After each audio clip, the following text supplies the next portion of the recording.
Gwen Barlee. I'm the Policy Director with the Wilderness Committee. And when I thought about why is green electricity important, it's important because we know we have to move towards a more sustainable and less consumptive lifestyle. But it's also important to remember as we look back on the past 18 months and 24 months that people won't support green energy if it means lower environmental standards, if it means that we have no provincial planning such as we have today, if it means erosion of the public good, or that massive industrial projects like the Butte Inlet are marketed as green. And they won't support green projects if it means we have less democracy, such as the introduction of Bill 30, which took away the right of local municipalities to plan for these projects.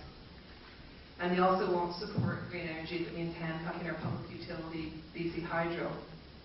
And I was at two public meetings, one in the Upper Pit and the other one at the Glacier Housery, and had over 1,000 people turning out to those meetings to protest very poorly planned private power projects.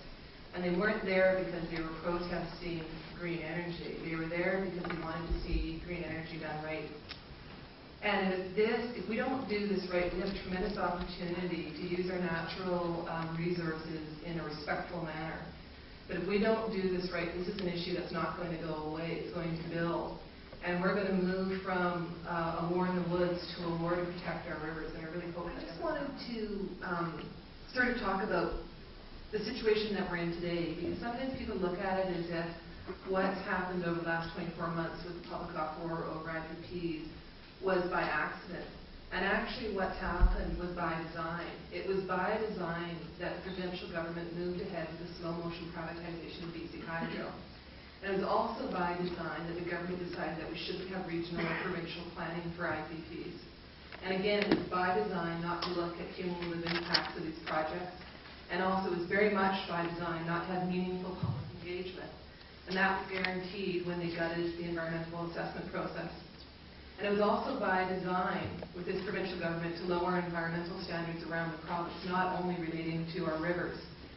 And I think about the only thing that wasn't by design was the public's reaction to these initiatives.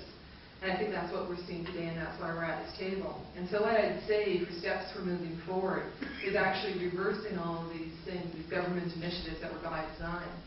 Let's have more public control. Let's have regional planning. Let's look at the assessment of cumulative impacts. Let's have meaningful public engagement. Instead of a process that the government's put together, the Green Energy Advisory Task Force, where they gave about 5 weeks for so-called public consultation, but it was by email only. It was over the Christmas holidays.